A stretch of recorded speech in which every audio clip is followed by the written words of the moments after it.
एक जंगल में एक पेड़ पर एक गिलहरी रहती थी। वह पेड़ की डाल पर इधर उधर फुदकती रहती थी।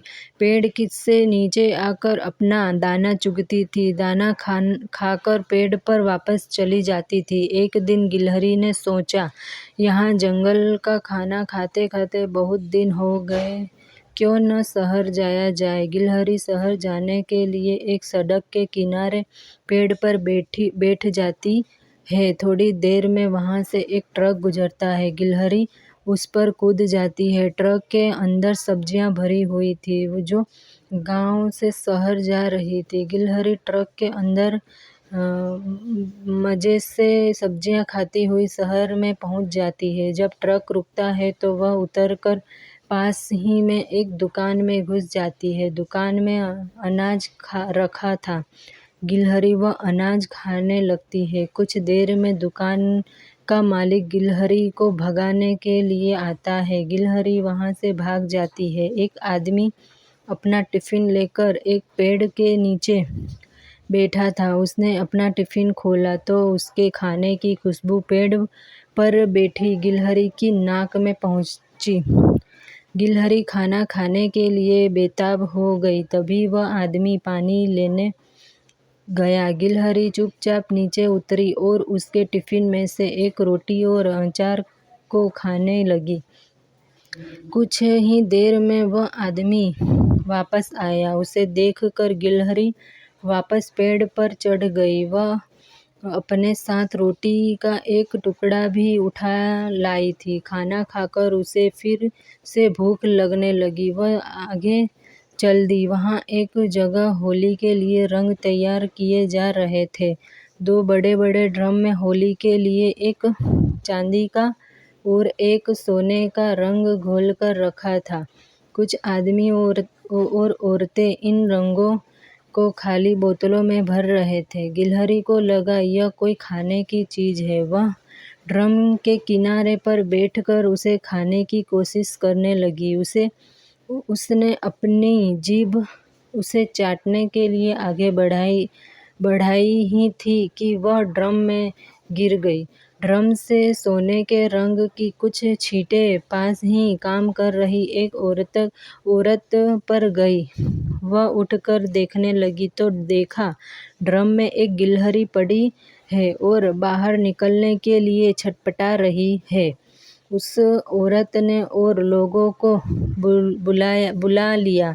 तभी उनमें से एक बोला, इसे जल्दी से निकालो, नहीं तो यह मर जाएगी। एक आदमी ने एक बड़ी सी रंग छानने की छलनी से गिलहरी को बाहर निकाला और वहीं पास में एक और रख दिया। गिलहरी वहीं बैठी रही। वह धीरे धीरे हाथ पैर चला रही थी, लेकिन वह उठ नहीं पा रही थी। उसे छोड़कर सभी अपने अपने काम में लग गए। गिलहरी बहुत डर गई थी। कुछ देर बाद उसका रंग सूखने लगा।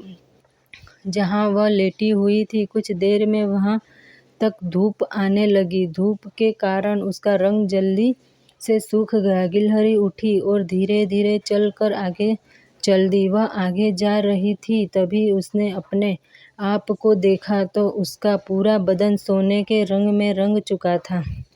गिलहरी बहुत खुश हुई।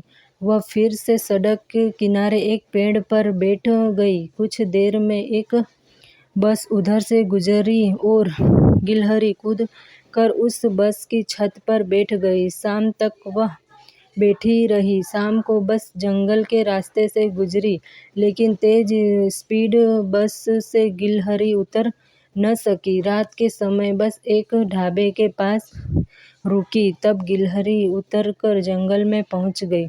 वह एक पेड़ पर चढ़कर आराम करने लगी। सुबह की पहली किरण के साथ उसकी आंख खुली। अब वह जंगल में इधर उधर खाना ढूंढने लगी। जंगल के सभी जानवर उसे देखकर हैरान थे। तभी एक कबूतर उसके पास आया और बोला, गिलहरी बहन, तुम कहाँ से आई हो? गिलहरी ने कहा, मैं दूर परियों के देश से आई हूँ। वहाँ सभी जानवर सोने के होते हैं। सभी जानवर उसे मेहमान समझकर उसकी देखभाल करने लगते हैं।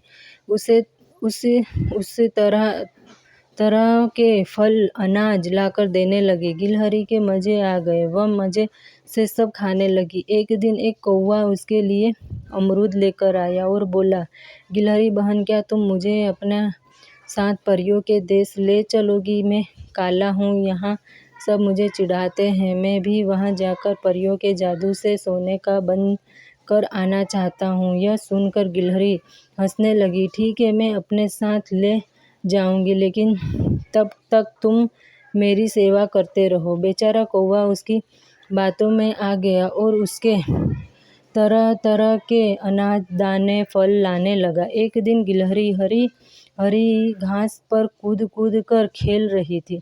तभी आसमान में काले काले बादल छा गए और तेज बारिश होने लगी। गिलहरी ने इधर उधर देखा, लेकिन वहाँ कोई भी पेड़ नहीं था, इसलिए बारिश में उसका सुनहरा रंग धुलने लगा और जगह जगह से उसका असली रंग दिखने लगा। बारिश रुकने पर सभी जानवर उसके पास आए।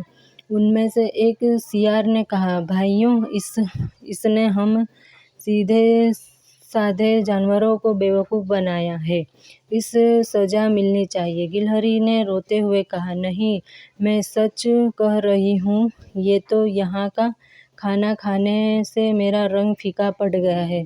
सभी जानवर उसका विश्वास नहीं कर रहे थे। तभी कौवा बोला, इसने सबसे ज़्यादा मुझे बेवकूफ़ बनाया है। इसने अपने साथ ले जाकर मेरा रंग भी सोने जैसा करने का वादा किया और रोज़ मुझसे नया नया खाने का सामान मांगती थी। कुछ देर इसी तरह भीड़ लगी। देख कर जंगल का राजा शेर वहाँ आया।